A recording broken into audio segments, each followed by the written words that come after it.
So what is kinematics? It is the study of motion of objects without taking the account of, that is, the cause of their motion. Scalar quantity, it is a quantity which has got magnitude and no direction. Such kind of a quantity is called as a scalar quantity. Vector quantity is a quantity which has magnitude as well as direction.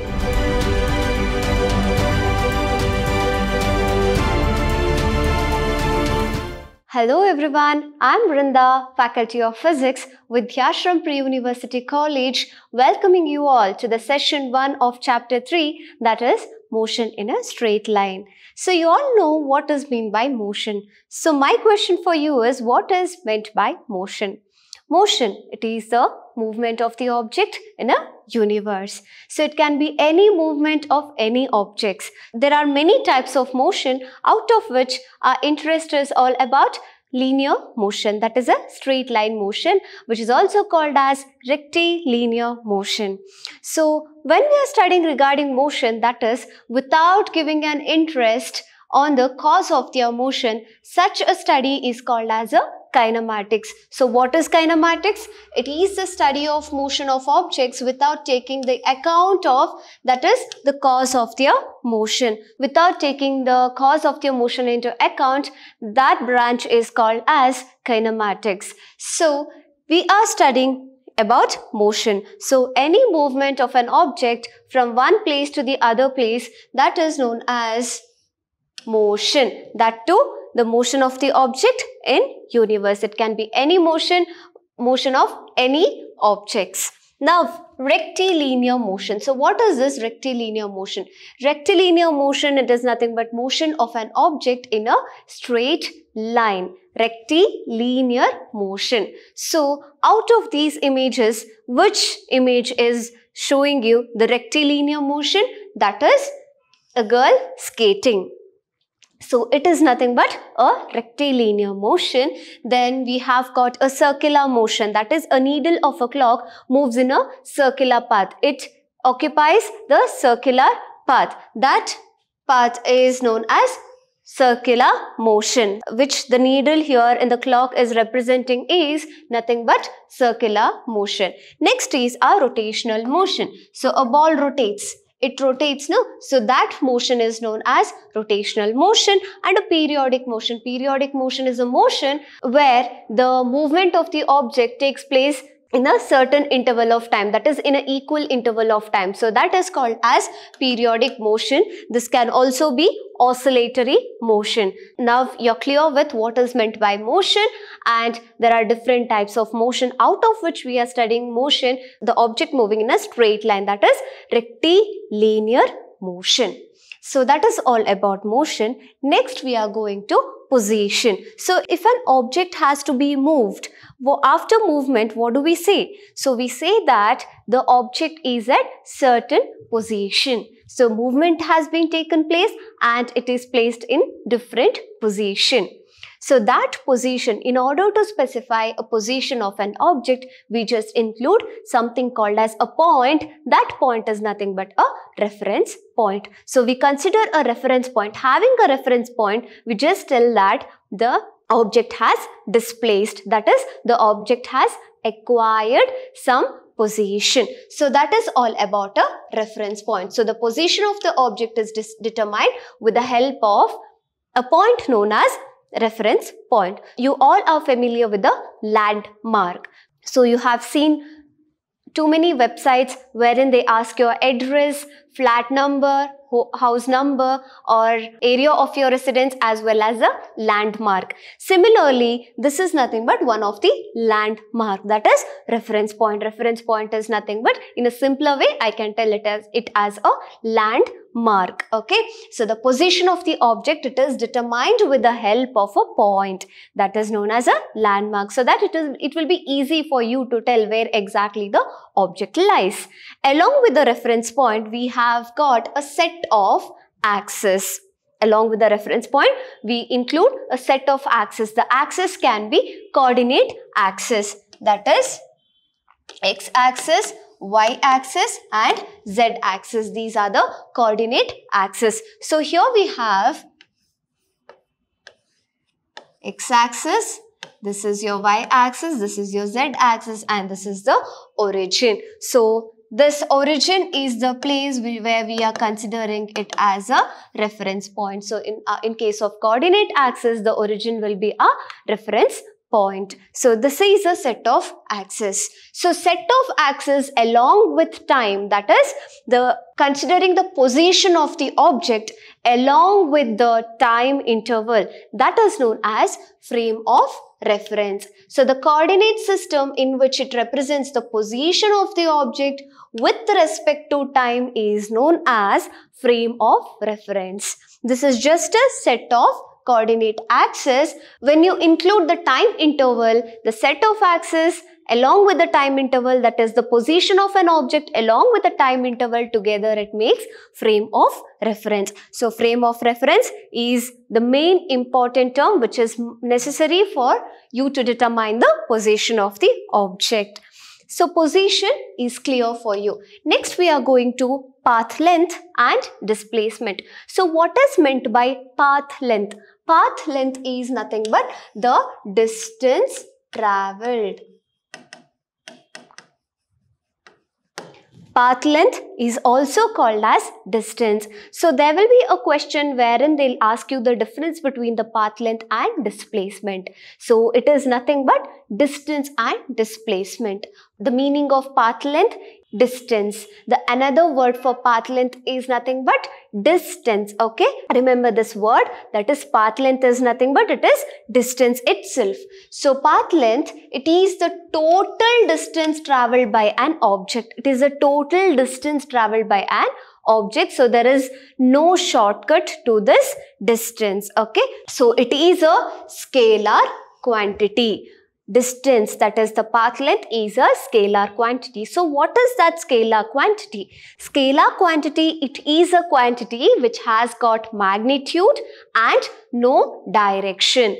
Such kind of a quantity is called as a scalar quantity. So the total distance travelled by an object, total distance travelled, it is known as path length, or it is also called as distance.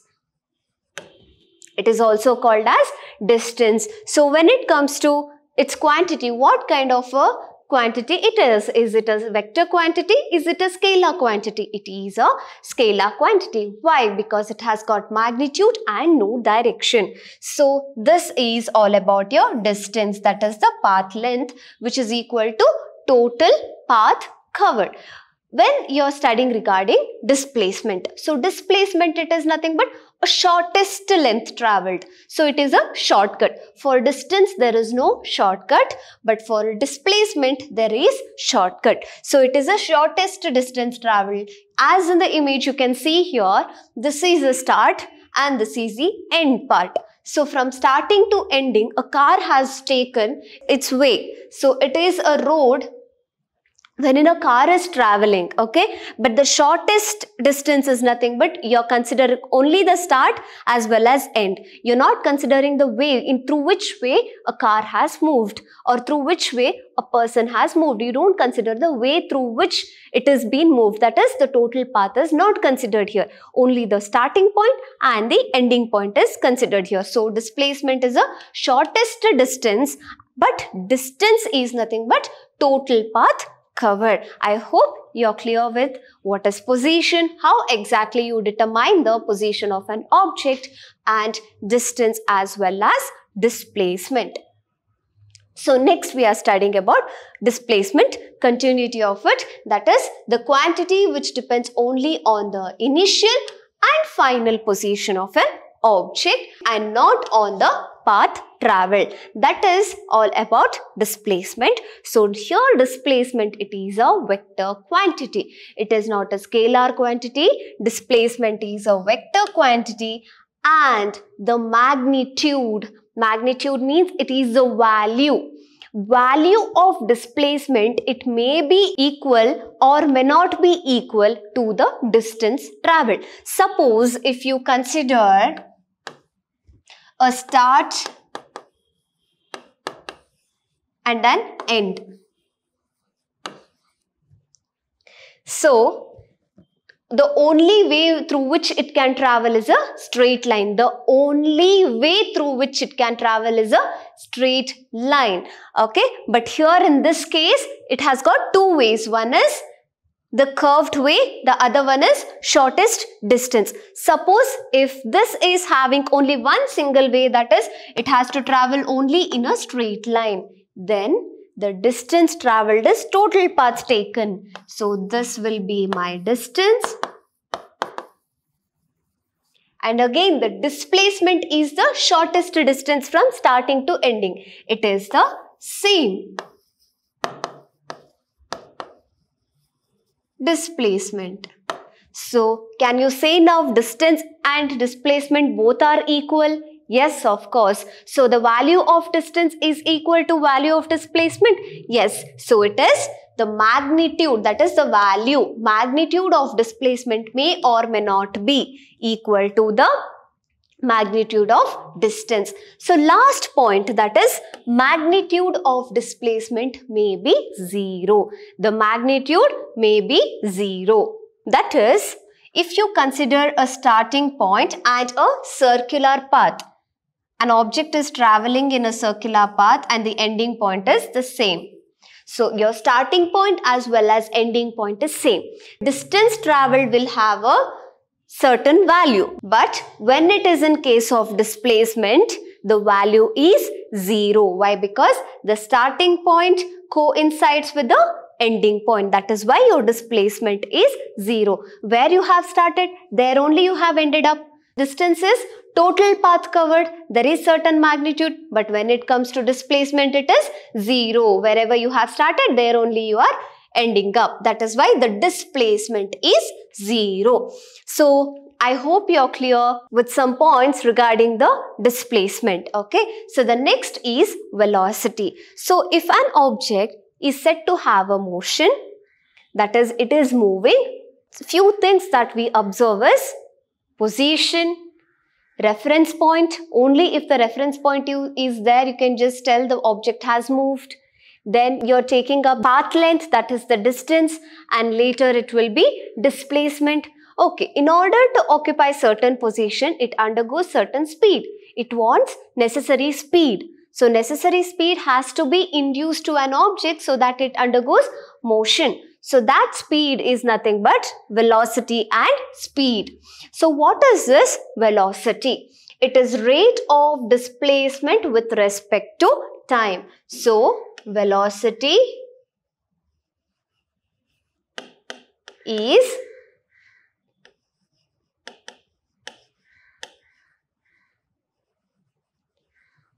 displacement by time taken. Displacement by time taken. And in order to get its SI unit, displacement, that is the traveled length traveled. So, it is given in terms of meters, and time taken, time, it is given in terms of the standard unit of time is second. So, I have meter per second. So, which can be given as meter per second, or it can also be given as meter second inverse. So, these are the SI unit of velocity. Okay. So, this is all about the SI unit.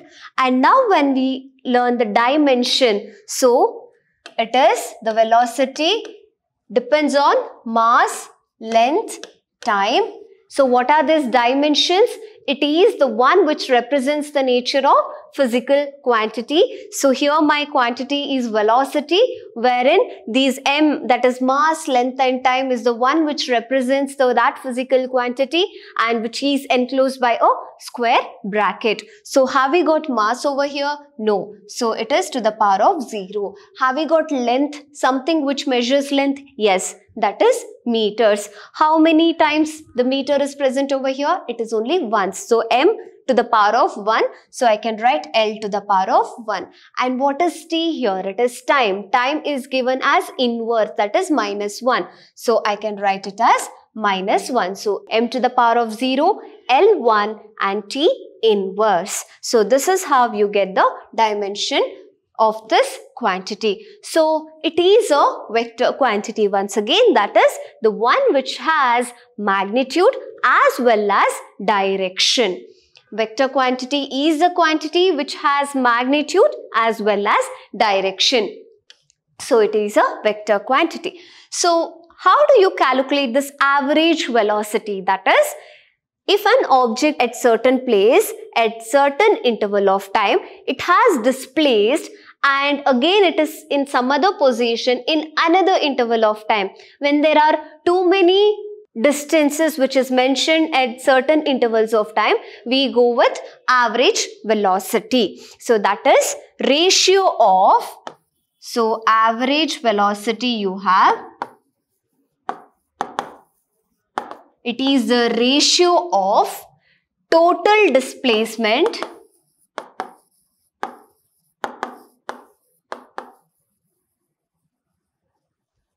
by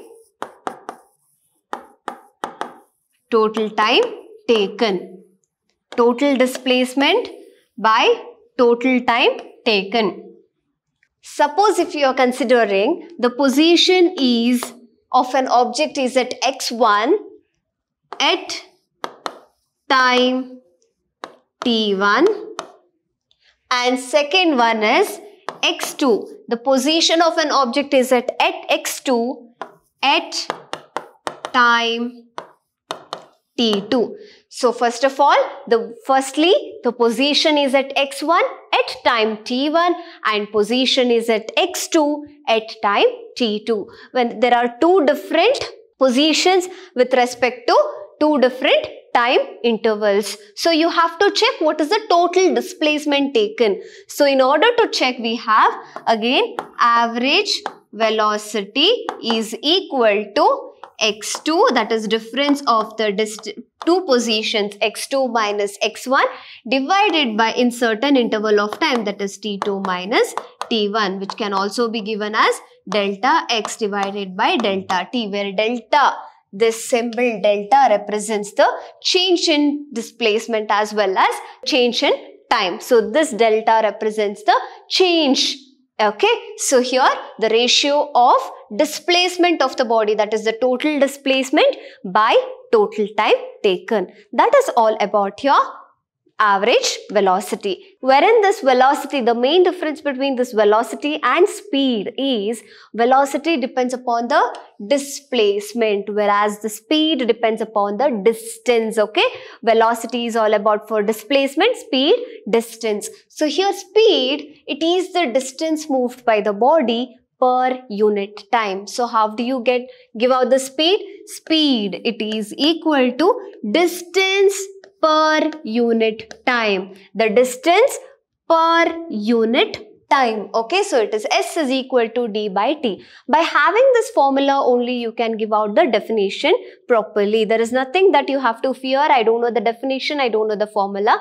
Either know the definition and give out the formula, or know the formula and give out the definitions. So S is equal to d divided by t, that is distance per unit time. So it is a scalar quantity. So scalar quantity, it is a quantity in which there is a presence of magnitude but no direction. So S is equal to d by t, where the distance is measured in terms of meters as per standard unit, divided by time as seconds. So again it is meter per seconds or meter second inverse. This is how you calculate the SI unit. Again, the average speed. So what is this average speed? It is the ratio of total distance. Again, this average speed is equal to ratio of total distance travelled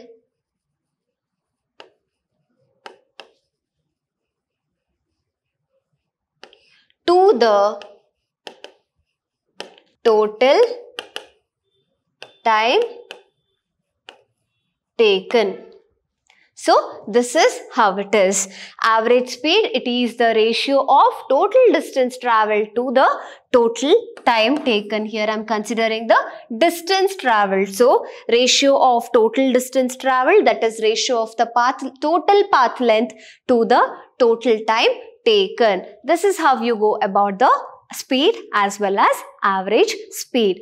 So in today's class of ours, we have studied regarding the motion, kinematics, types of motion, out of which we were focused on to rectilinear motion. Why rectilinear motion? Because the chapter is all about motion in a straight line. So here we are studying only the motion in a straight line, that is we are considering the rectilinear motion. After considering the rectilinear motion, we studied how the object moves and what are the things which are necessary for the object, that is position, path length and displacement. So what was the position? It was the one where we had studied the frame of reference, set of coordinate axes, all those, and path length, it is nothing but the other name for a distance. So distance as well as displacement, difference between distance and displacement. So in terms of distance, you can give it as the total path traveled. In displacement, it is the shortest distance traveled. Distance is a scalar quantity, whereas displacement is a vector quantity. All those things you can give it in difference. And next it is speed as well as velocity. For the object to be moved from one place to the another in certain interval of time, what is necessary? Speed is necessary. That is the velocity which is given here. So I had explained about the velocity as well as speed with its average velocity and average speed. So let us all meet in the next class with the new topics of the same chapter. Until then, thank you. Have a good day.